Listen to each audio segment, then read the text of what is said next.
Okay, let's get into this.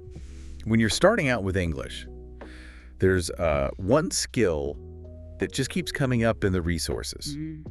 It seems foundational for confidence, for fluency, especially when you want to speak. Listening, absolutely. It's how you soak it all in, isn't it? The sounds, the rhythm. The flow of actual conversation. Yeah, exactly. You're not just memorizing words. You're kind of building this mental map of how spoken English actually works. Right, like a blueprint. Yeah. And listening provides the raw materials for that blueprint. That's a great way to put it. It lets your brain map pronunciation, how sentences fit together, all those little nuances. Without that input, the blueprint's weak. And speaking feels awkward, hesitant. Precisely. Which can be really discouraging. Okay, so we've dug into a bunch of sources for this.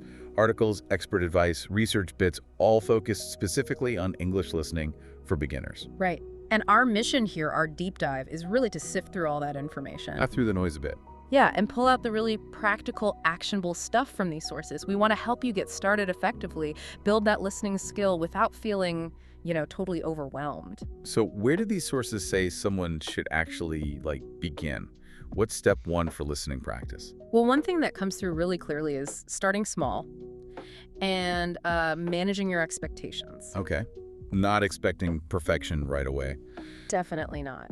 Forget perfect comprehension at the start. Yeah. Several sources really highlight that the initial goal is just exposure, getting familiar with the sounds. So like really short sessions. Exactly. Think short clips, simple dialogues, maybe just 5-10 minutes a day. It's about building that consistent habit, not running a marathon right out of the gate. That makes a lot of sense. It's so easy to get put off if you jump into, say, a movie and feel like you're missing 90% of it. Right. And the sources seem to push back against that need to understand every single word.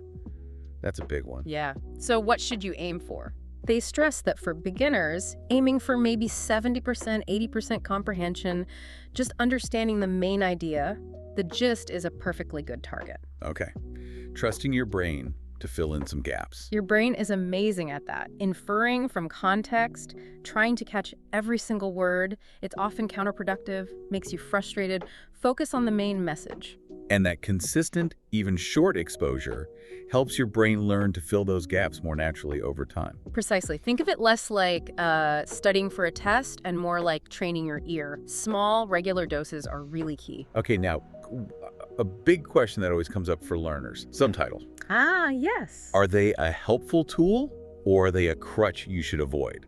What do the sources say? Generally, the sources see them as a valuable tool, especially early on. How so? Well, seeing the written word while you hear the spoken sound, it can really anchor your understanding. It helps connect things, reinforces vocabulary, gives you that visual support. But there's a catch, right? You don't want to rely on them forever. Exactly. There's a nuance. The guidance is to use them strategically.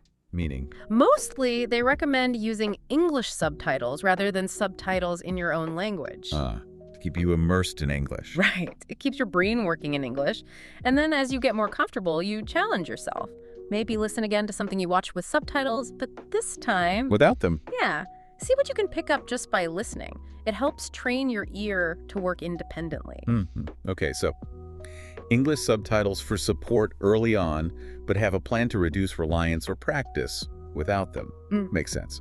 What about what you listen to beyond the how? Oh, this is crucial. The sources are pretty unanimous here. Yeah. Find stuff you actually find interesting or entertaining. So enjoyment is key. It's like a secret weapon for consistency, whether it's kids shows because the language is simpler, or podcasts specifically made for learners, or music you love, simple explainer videos, whatever holds your interest. Because if it feels like homework, you're just less likely to do it consistently.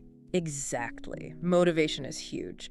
One source really drove home that listening to something enjoyable makes it feel less like studying and more like, just engaging with the language naturally. And variety probably helps too. Absolutely. Listening to different kinds of things exposes you to different accents, speeds, vocabulary, speaking styles. It's all really beneficial for building a well-rounded understanding. Now, what about being more active while listening? I saw shadowing mentioned in some sources. Shadowing. Yes, several sources really advocate for this. It's a powerful technique because it directly links listening and speaking. How does it work exactly? You listen to a short chunk of audio, just a sentence or two, and then immediately try to repeat it out loud. Like talking right after the speaker.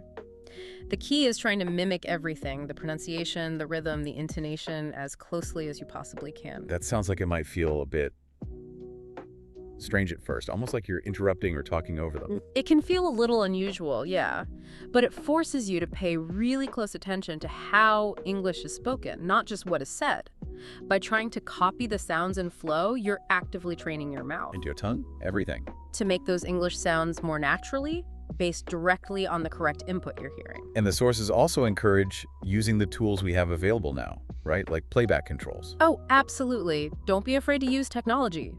Pausing the audio, replaying sections that are tricky, even using the function to slow the audio down slightly. That's not cheating. Not at all. Especially when you're starting, these are perfectly valid strategies. Repetition is so fundamental to learning.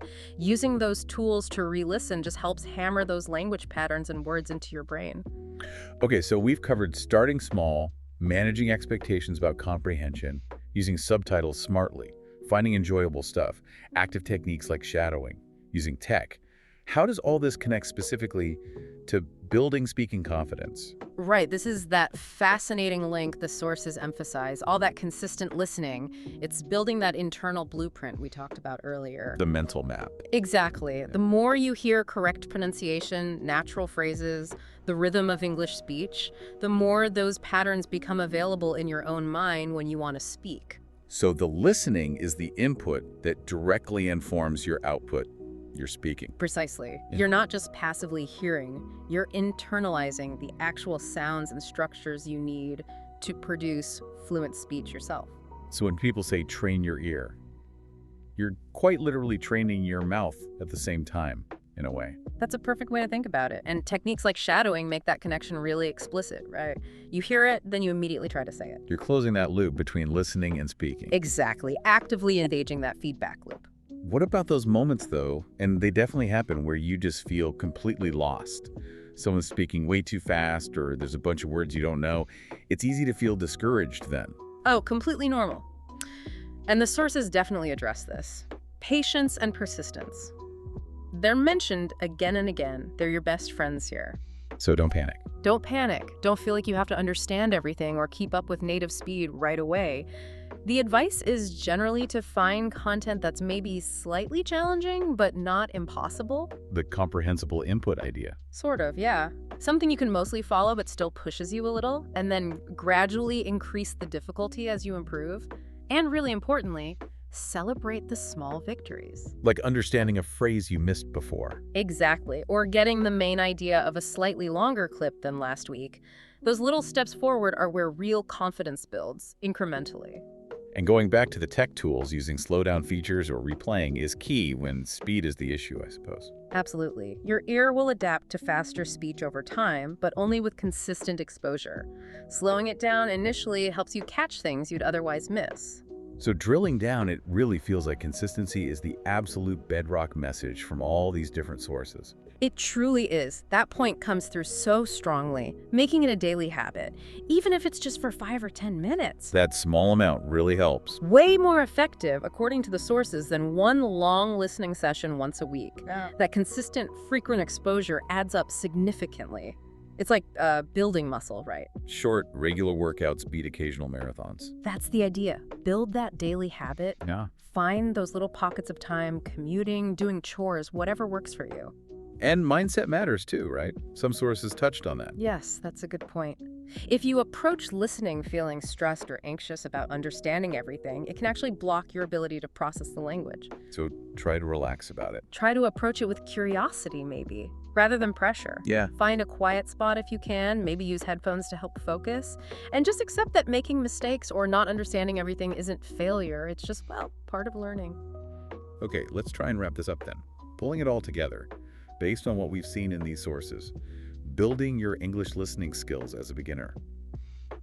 It's not about finding some magic trick or needing perfect understanding from day one. Not at all. It's about smart, consistent practice, engaging with the language, starting small and building momentum. And if we connect this back to the really big picture, the core message distilled from all these experts and resources seems quite simple, but also really powerful. That patience, being patient with yourself, and just sticking with it, consistency.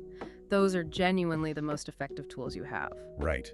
Don't get hung up on needing lightning-fast progress. Language learning takes time.